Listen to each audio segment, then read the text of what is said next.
Lucas Zaracho. Lucas, Buen buen día. buen día Carlos, buen día Marcos, también a todos los teleoyentes, para hablar acerca del caso del ex comandante de bomberos, el capitán de bomberos, Rubén Valdés, quien hoy tenía que tener su audiencia preliminar ante el juez Mirko Balinotti. Sin embargo, la audiencia se suspendió a pedido de la defensa porque, según comentó el abogado Alfredo Delgado, que es el abogado defensor del acusado, no pudieron acceder a unas copias de unos CD, los cuales no pudieron ser desgrabados, debido a que para la audiencia de desgrabación no se presentó el perito del Ministerio Público. En 3 ocasiones se intentó hacer la audiencia, no se pudo, y en la tercera, que fue el 11 de octubre, no se presentó el perito del Ministerio Público, por lo tanto ellos no pudieron acceder a esa copia. Entonces solicitaron la suspensión, a lo que accedió el juez penal de garantías Mirko Balinotti. Ahora tendrá que fijarse una nueva fecha para esta audiencia preliminar. Recordemos que Rubén Valdés, el ex capitán de bomberos, está acusado por los hechos punibles de coacción y de lesión del derecho a la comunicación, y justamente el Ministerio Público solicitó que esa causa sea elevada a juicio oral y público. Para más detalles acerca de esta suspensión de la audiencia preliminar, escuchemos lo que manifestaba en la siguiente entrevista el abogado Alfredo Delgado. Sí, así mismo nos vimos irremediablemente en la situación de tener que solicitar la suspensión por el hecho de que acá hay una cantidad de materiales peritados que, cuya desgrabación fue hecha en materiales de CD y DVDs. Cuando hicimos la primera desgrabación que solicitamos las copias, hubo un DVD en particular que cuenta con 5 gigas de capacidad que no pudo el perito. No desconozco el motivo del por qué el perito no pudo hacer la desgrabación. Se citó para una segunda oportunidad a pedido de esta defensa, invocando esa situación. Tampoco pudo hacer la desgrabación. Volvimos a reiterarle al juzgado. El juzgado fija fecha para el 11 de octubre y lastimosamente el perito de la fiscalía no compareció. Es decir, es una causa no imputable ni a nosotros como defensores ni tampoco al juzgado. Es una desidia del trabajo de la fiscalía que lleva a esta suspensión. Nosotros, como hemos dicho, queremos hacer la audiencia, sostenemos la inocencia del señor Rubén Valdés y somos los más interesados en que esto cuanto antes pueda dilucidarse. Entonces, doctor, básicamente la audiencia se estaría suspendiendo porque no pudieron acceder a la copia de esa prueba debido a que el Ministerio Público no se presentó a esa Claro, audiencia para claro, desgravar. nosotros como defensores y mi representado como acusado tiene el derecho a acceder a todo el material probatorio que supuestamente lo incrimina. Entonces, si nos están privando de ese material, lastimosamente nosotros no podemos hacer un ejercicio efectivo de la defensa técnica. Pese a que hemos reiterado en 3 ocasiones, hemos comparecido a todas las desgrabaciones y es un poquito un llamado de atención porque muchas veces uno se queja de la mora judicial, le atribuyen esta situación a las supuestas chicanas de los defensores o de que el juzgado no toma, digamos, las cosas con seriedad. Y en este caso es básicamente por culpa y desidia del perito del Ministerio Público. Entonces es un poquito llamar la atención a esta institución porque se está frustrando una audiencia por culpa de un funcionario fiscal. Y lo que nosotros queremos que la audiencia que se haga cuanto antes, porque como decimos, no tenemos nada que esconder. Venimos acá a presentarnos como hemos hecho desde el primer día. La gente que conoce nuestro trabajo sabe que nosotros no somos ni de chicanear ni de dilatar, somos generalmente de hacer un trabajo de confrontación y más cuando estamos defendiendo a una persona que es inocente. Doctor, y ahora para que se pueda fijar una nueva fecha, primero ustedes tendrían que acceder entonces a la copia de esa prueba, ¿no? Sí, así mismo, tenemos que acceder y eso es el perito es el técnico que tiene que hacernos una copia de ese material. Mientras no tengamos ese material, vamos a estar en la misma situación. Aclarando de que no es por causa nuestra, no tenemos ningún ánimo de dilatar, pero la situación nos obliga. ¿Quién es la fiscal del caso, doctor? O el fiscal. Actualmente creo que se ha nombrado un nuevo fiscal, una fiscal de apellido Guerrero. En un principio era la doctora Irma Llano, la que acusó es la doctora Estefanía González. Aclarando de que cuando digo culpa al Ministerio Público no me refiero a ninguna fiscal en particular, sino del perito asignado que no vino a hacer su trabajo. Ya, doctor, y respecto al caso en sí, usted como defensa, ¿cuál es la postura que presentan ante la acusación del Ministerio Público? Bueno, acá lo que se tiene que discutir es si mi representado le filmó o no a estas personas, que son dos denunciantes, sin el consentimiento. Y esta situación cae por las propias pruebas que la Fiscalía ofrece. Porque yo he visto el material como defensor, bueno, uno tiene que observar. Y se ve que las personas que salen en las fotografías están posando en las fotos. Es decir, de ninguna manera se puede concluir de que fue sin el consentimiento. Incluso se nota de que la cámara es puesta frente al espejo. Después, lo que se podría analizar es si él divulgó este material, y no hay un solo testigo que pueda afirmar de que él haya divulgado el material. Lo que sí ocurrió respecto a una de las supuestas víctimas, que sí se encargó de divulgar el material. Sin embargo, el Ministerio Público hizo caso omiso a esta situación, y otro es que él haya utilizado estas fotografías para querer extorsionar, como se dice. Es decir, decirle a una supuesta víctima, bueno, si esto no haces, yo publico. Entonces, eso sostiene el Ministerio Público, pero las pruebas no dicen eso. No hay un solo mensaje de texto, ni un solo testimonio que pueda aseverar esta situación. Es más, del peritaje de los celulares, hay un audio que se le envía a mi clienta donde hay una testigo que dice: la Fiscalía me está llamando porque quiere que te incrimine y yo no voy a mentir, yo no voy a hacer eso. Es decir, las propias pruebas ofrecidas por el Ministerio Público, que son la extracción de esos materiales celulares, desbaratan totalmente la acusación. Y como he dicho, cuando uno llega a este estadio procesal, es decir, tiene una acusación, está ante una audiencia preliminar, estas son cuestiones de fondo, es cuestión de análisis de pruebas, cosa que en vano yo voy a plantearla a un juez de la etapa intermedia, porque ellos tienen vedado por ley estudiar.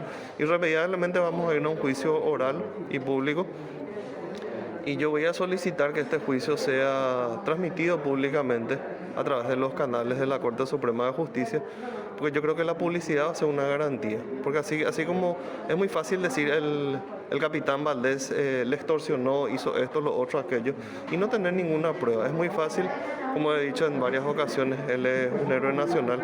Es muy fácil destruir la imagen de una persona. Entonces, nosotros queremos que al juicio se le dé la mayor publicidad posible para que la gente conozca la verdad.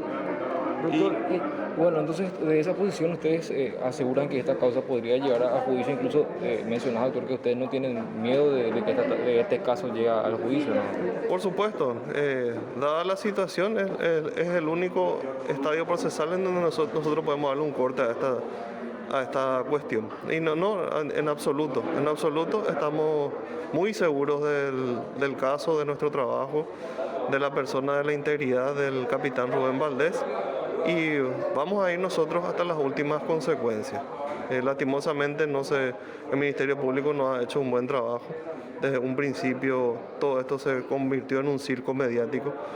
He sabido que la etapa preparatoria no es pública para las partes, sin embargo la propia Fiscalía, al hacer el allanamiento, convocó a todos los medios de prensa, les puso esposado a mi representado como si él fuese culpable, y se pasaban diciendo por los medios de prensa de que se cometió un supuesto hecho de sextorsión. Sextorsión como delito en el Código Penal no existe. Lo que puede existir es una extorsión utilizando cuestiones sexuales, pero sextorsión en particular no existe.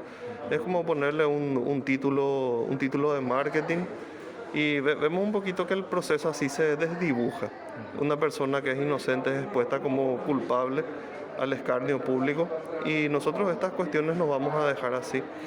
Estas personas que fungen de víctimas, va a caer por tierra su declaración con las pruebas que hay en el juicio, y vamos a solicitar en su momento que se remitan los antecedentes al Ministerio Público por declaración falsa y que se les aplique la mayor pena posible para que este tipo de hechos no vuelvan a suceder. Lo escuchaste aquí en PDS. Bueno, entonces escuchamos lo que manifestaba el abogado Alfredo Delgado, representante del acusado, entonces Rubén Valdés. El juez Nico Beriotti va a tener que fijar una nueva fecha para esta audiencia preliminar, no sin antes realizar la audiencia de grabación entonces de esa prueba del Ministerio Público, a la cual la defensa no pudo acceder, está convencido el doctor Delgado de que este caso va a llegar a juicio oral y público, dice él, incluso va a solicitar que sea transmitido justamente por el canal de Justicia, y está convencido de la inocencia también entonces de su defendido. Claro, acá lo importante es saber también, Lucas, preguntarle al doctor en algún momento dado es cuál sería el interés del Ministerio Público, cuál sería la motivación, cuál es la motivación del Ministerio Público para perseguirle a un inocente, ¿verdad? Entonces, la pregunta es, ¿por qué usted dice que entonces se presta al Ministerio Público? ¿Cuál sería el interés de la Fiscalía, además, del fiscal o los fiscales? hay una cosa que también yo anoté acá, Carlos decía, no estoy diciendo que el Ministerio Público, que los fiscales hayan hecho mal su trabajo, y bájame. Al final, porque ellos son los que hacen su trabajo, ¿verdad? O sea, y si hicieron, él cuestiona el trabajo del Ministerio Público es porque los fiscales el hicieron perito mal. pues no imputa, el perito pues no acusa. Son la Irma Llano y después ahora María Estefanía González son la que... María Estefanía la que acusó y ahora entró, no me acuerdo quién dijo, Leonardo La Guerrero doctora parece. Luz Guerrero y también, no, la doctora Luz Guerrero y Natalia Silva son las... Sí, Bueno, y ahí lo que es entonces, importante, pues, o sea, determinar, porque viste que si no, ellos se explayan mucho sobre su postura, ¿verdad? Y cuál es el interés que tiene, cuál es la motivación del Ministerio Público para imputarle al capitán Valdés, ¿verdad? Y que quemó el Ministerio Público o no se fue a auxiliar la quema en un local del Ministerio Público, no sé. Entonces, en ese tipo de... o hay plata, ¿verdad? Exacto. Que le pagaron al Ministerio Público para imputarle y cagarle la vida a este prójimo, ¿verdad? Además, Pues, además le ataca a la víctima, a la supuesta víctima también, le ataca y dice que va a pedir que se le investigue por testimonio falso después. Y bueno, ¿y los fiscales? Entonces, si hicieron mal su trabajo... imagínate, Pero- ¿verdad? Sí, claro, vos le atacas otra vez a la víctima, tenés que ir contra los fiscales, entonces que vos decís que no actuaron bien, el Ministerio Público en sí. Bueno, ¿alguna otra novedad, Lucas? Sí, Carlos, ya que justamente estaban comentando también, y se viene comentando mucho en la cuestión de la prescripción. Ayer se hizo un juicio, bueno, debía hacerse un juicio, se dio apertura, incluso se trata de la causa de Pereira Johansen, Alberto Tuti Pereira Johansen. Recordarán el caso en el que este señor había sido condenado justamente por un tribunal de sentencias, incluso quedó firme esa condena, tengo entendido, respecto a este señor por montar supuestamente todo un esquema para estafar a algunos empresarios ganaderos justamente. Y bueno, en esta causa también estaba acusada otra persona, pero que fue absuelta en juicio oral y público de estafa. El señor estaba acusado de estafa, fue absuelto, eso fue incluso hasta la corte, y después la corte decidió de que se tenga que hacer un nuevo juicio oral y público. Este señor es Rodrigo Palumbo, el hombre que estaba también acusado y que era exgerente, que es exgerente, mejor dicho, del banco BBVA. Él había sido absuelto, como ya mencionamos, y ayer se debió iniciar su juicio oral y público. La fiscal Susi Riquelme fue la que estuvo presente para representar al Ministerio Público. La defensa, decidida por el abogado José Rojas, presentó dos incidentes: el de prescripción de la acción penal y el de extinción de la acción penal. Y el Tribunal de Sentencias hizo lugar al incidente de prescripción de la acción penal y declaró prescrita la causa. Ya les digo enseguida quiénes fueron los que confirmaron ese tribunal. Hablamos justamente al respecto con la fiscal Susi Riquelme. Lastimosamente no pudimos hacer la entrevista, ya no quiso acceder, pero sí pudimos sacarle por lo menos algunos datos. Primeramente ya refirió que va a apelar esa decisión del Tribunal de Sentencias que declaró prescrita esta causa, presidido por Olga Ruiz. Estaba ese tribunal y la integraban el juez Víctor Medina y la jueza Inés Galarza, que es por supuesta estafa entonces del acusado Rodrigo Palumbo. La absolución de este señor se había dado en 2014, específicamente en junio del 2014, y dice la fiscal Susi Riquelme que los plazos se detuvieron al momento en el que estuvo en la sala penal de la Corte una casación. Ella mencionó que bueno, el 22 de abril de 2014 fue el primer juicio, cual él fue absuelto, El acta de imputación es del 15 de marzo del 2012 y la prescripción que hizo lugar, o a la que hizo lugar el tribunal de sentencia fue por el doble del plazo. Y decía la fiscal Riquelme que el tribunal simplemente se limitó a hacer un cálculo matemático rápido y puro y que no fundamentó más la decisión que tomaron justamente, que ella va a estar recurriendo a esta situación. 8.366 millones de guaraníes había sido el monto de la supuesta estafa, según comentó también la propia fiscal Susi Riquelme. Entonces adelantó que va a recurrir a esta decisión de hacer lugar a la prescripción. Nosotros justamente hace un rato encontramos al abogado de la defensa, con quien vamos a conversar después. Ahora mismo está en un juicio y dijo también que nos iba a dar su versión. Decía la fiscal también que el recurso de casación fue meramente dilatorio, porque firmó el señor Carlos Fernández, que era miembro de una especie de comité dentro de la Facultad de Derecho.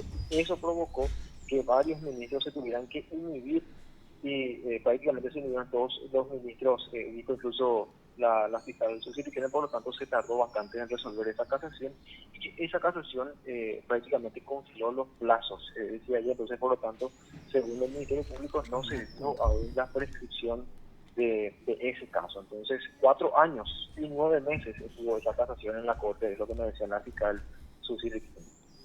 Claro, ahora lo que queremos saber también es, Lucas, si efectivamente el abogado José Rojas presentó ese pedido de prescripción utilizando el fallo de la Corte en el caso de Camilo Soares. Vamos a consultarle, porque hoy, como digo, ya nos dijo que nos va a dar la entrevista ahora. También, No, con el abogado después. justamente. Con Claro, Susi ya no, con el No, no, abogado. y eso es lo que te y dice. con el abogado justamente. Con el abogado ahora entró en un juicio, pues. Mm. Y Lucas está pescando ahí para que salga. O si no, sacarle su número, por lo menos, Lucas, si es que hoy ya no puede hablar, ¿sí?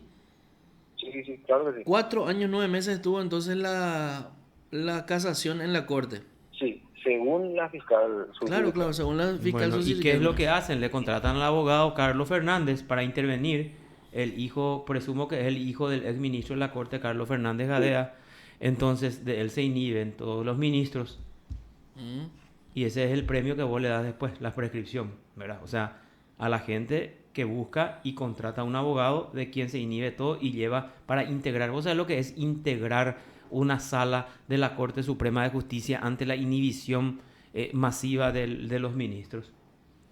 Y vos vas a premiar después, acá con Marcos se premia después esta chicana con la prescripción. No, yo no premio nada. Yo digo nomás que la ley dice eso, ¿verdad? Y hay que comentarle por la doctora Susi Riquelme que la ley dice eso. Es una ecuación matemática pura y llana. Así es. Y bueno, para comentar un poquito el caso también, bueno, como mencioné, este señor, el principal acusado del nombre de Alberto Pereira Johansen, había sido condenado a 6 años y medio de cárcel en Tacumbú, justamente en el 17 de junio del 2014. Se hablaba incluso de que este señor había estafado a 8 inversionistas, entre ellos incluso sus amigos y su cuñado, tengo entendido, por casi $2 millones con la supuesta compra-venta de ganado, y la función que había cumplido Rodrigo Palumbo, ex gerente del banco BBVA, fue el que él supuestamente le había facilitado los créditos para que este señor Pereira Johansen pueda tener el soporte suficiente de credibilidad para que estas personas entonces puedan, digamos, caer más fácilmente en este esquema montado para realizar, digamos, esta estafa. Bueno, correcto, Lucas, vamos a estar atentos a ver si llegas a conversar con el abogado José Rojas, que sería muy interesante entonces lo que concretamente él planteó y si es cierto, si usó ya ese fallo y si el tribunal de sentencia le otorgó con respecto a, o sea, con base a ese fallo de la Corte Suprema, de la Sala No, Penal. en realidad fue con base a la ecuación matemática que se hace, ¿verdad?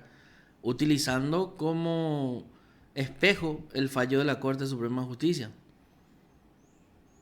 No, y, o sea, utilizando ahora este nuevo fallo de la Corte. Sí, porque utilizando. existen otros fallos. Podría ser porque, para comentar nomás también, ¿verdad? Y lo que me preguntó el abogado antes de entrar al juicio, ya referente a la publicación que hizo PDS en su portada respecto a la discusión que hay por la postura de los ministros de la Corte. Entonces, bueno, Vamos a preguntarle para corroborar. Bueno, perfecto. Eso es lo ¿Y qué te preguntó el abogado sobre la portada? Si es que nosotros somos el medio que le publicó a los ministros. Ah, Que sí. publicaron justamente las posturas contradictorias de la ministra Llanes. Sí, fuimos nosotros. Sí, es lo que le confirmé justamente, ¿verdad? Sí, pero eso no implica que no podamos escucharle No, claro. a ellos ni tener Claro, y vamos a escuchar. la versión de ellos, porque acá, o sea, acá nosotros mismos, yo no comparto, por ejemplo, la postura de Marcos. O sea, yo comparto los fallos anteriores. O sea, Sí. yo optaría por no otorgar la impunidad. Tenemos por que leer no los fallos anteriores. blanquear. ¿Y qué es lo que vas a ver? Si ya vimos. Tenemos que leer. Y ya vimos. Ya vimos uno que mezcla los conceptos y las instituciones. El doctor Martínez, en el que yo leí al menos, el doctor Martínez Simón mezcla lo que se refiere a la suspensión y lo que habla con relación a la interrupción. En la interrupción, señores, y vamos a dejar en claro Es el esto, doctor el que mezcla en ese la fallo en todo caso. interrupción no se habla en ninguna letra de los obstáculos insuperables. No. En la interrupción establecen los tópicos dentro de los cuales se produce la interrupción. Cuando se habla de obstáculos insuperables o objetivamente insuperables, se habla de la suspensión de la interrupción, no de la interrupción de la suspensión de la prescripción. Punto. Y yo quiero ver si en eso otro se mezcló también así, se viene mezclando y después aparece Alberto Binder y después aparecen los fiscales que dicen no, lo que pasa es que no tuvieron en cuenta las interrupciones, las suspensiones, etcétera, etcétera, etcétera, etcétera. Solamente hacen un cálculo matemático. ¿Y qué más tienen que hacer? Nada, según la ley. No lo digo yo, dice la ley, dice la actual Corte Suprema de Justicia en su sala penal. Pero existen fallos anteriores. Hay fallos Ay, contradictorios ay, en ay. ese sentido. Entonces, a mí, como juzgador, me habilita a elegir un fallo u otro fallo. Y sí. Porque no hay fallos. Pero ¿quién es el que está ahora en la uniformes. corte, verdad? ¿El recusa Paitán, se acuerda? No, porque yo le tengo también a algunos ministros que sostienen ¿Quién? esa postura totalmente. Y bueno, ¿Quién? El señor, no sostiene nada. ¿Quién? El conservador Benítez Riera no sostiene nada. Si él no se explaya al respecto, él dice, no corresponde. Es playana, doctor. Oren Boena, Diego, ministro de la Corte especializado en Derecho Penal y está en la sala penal. Oren Boena, esa fue la Yayapoana. Sí, Lucas, nosotros vamos a seguir desde el punto de vista periodístico. Y desde el punto Sí, de vista corresponde, periodístico. Vos estudiás periodismo, ¿verdad? Sí, señor. No derecho. Igual tenés que saber derecho. Entonces, las dos cosas para tratar de equilibrar desde el punto de vista periodístico. Vamos a trabajar con los ciudadanos organizados y vamos a observar, valga la redundancia, el observatorio judicial y mirar los hechos de corrupción pública que prescribirían con esta nueva postura de la señora ministra Carolina Llanes y del señor Manuel Ramírez Candia. Entonces, desde ese punto de vista, Che, hablando de para eso, concienciarle Maika, tú enseñas los... del observatorio. Lucas maneja el observatorio. Maneja bien. Claro, Bueno, Lucas de ahí, Lucas. ¿verdad, Lucas? Nos enseñan de Sí, Lucas. señor. ¿Sabes qué vas a hacer, Lucas? Ven a poco en el observatorio el inicio de las causas nomás. ¿Cuándo se imputó nomás? La fecha. Con el acta de imputación sería, o con la imputación. Con la No, imputación. la imputación. Porque en realidad el plazo corre cuando se dejó de cometer el hecho. Después se pudo haber imputado después de 6 meses, 7 meses, un año también, ¿verdad? Pero vamos nomás a partir de la base de la imputación. Exacto. No, nosotros para ver nomás, imagínate, entre la imputación, o sea, la imputación, después la acusación, esos son los pasos principales. Con la imputación vamos a ver el tipo base, Lucas. O sea que el tipo, el delito, ¿verdad? Sí. Eh, Bueno, perfecto. Ahí ya llegó, parece, el gobernador Oscar Núñez llegó acá para contratarle a Marco y que pida ya la prescripción. 30 veces Ojalá. ya suspendió la audiencia. 31 veces. Exacto, Ojalá. 31 veces. Y acá Ojalá. Marcos, la doctora Carolina Llanes y el ministro Manuel Ramírez Candia le va a premiar a esa gente acusada de desviar No, y ahora 55 pregúntame, mil ¿qué va a hacer? millones Yo voy de a hacer lo que guaraníes. lo que dice, Le va- pero le voy a acusar a le los va- jueces que le congelaron. va a dar la prescripción. ¿Qué tal? ¿Qué tal, vio? Y ayer Y ayer la fiscalía ya decía, Poncio Pilato, es de orden público esto, nosotros no tenemos por qué instar. Acá los responsables son los jueces, decía la fiscalía, el Ministerio Público. Ella y na oñe construir con asunto. Luca, vamos a estar atentos a lo que diga el abogado Rojas. Sería muy interesante hablar con él, porque hace un rato hablamos con el abogado Rodrigo. Yo dice que fue el Sí, representante. ¿Sí? Sí. Bueno, genial. Quedamos así, Lucas. Vamos a mirar el observatorio judicial. Sí, antes de cerrar, nada más también, Sí. ya otros los casos que estamos siguiendo, ¿verdad? Incluso que se había mencionado en la sesión plenaria de la Corte, había informado el doctor Pavón, que es el secretario de la Sala Constitucional, acerca de las notificaciones que estaban pendientes a las partes en respecto a la acción de inconstitucionalidad que presentó el Ministerio Público en la causa de Reinaldo Javier Cucho Cabañas y del diputado de Colorado Ulises Quintana. Las 6 personas o los 6 procesados que faltaban notificarse ya fueron notificados respecto a la confirmación y de momento no hay ninguna recusación hacia los integrantes de la Sala Constitucional que deben tratar ese recurso. Y dicho sea de paso, comentamos entonces quiénes son los ministros. El presidente de la Corte, César dice, los ministros César Garay y el doctor Alberto Martínez Simón. Correcto. Gracias, Lucas. Vamos a estar atentos. Ok, Carlos. Hasta luego. Te informó PDS Radio TV Digital. Lucas Saracho desde Tribunales.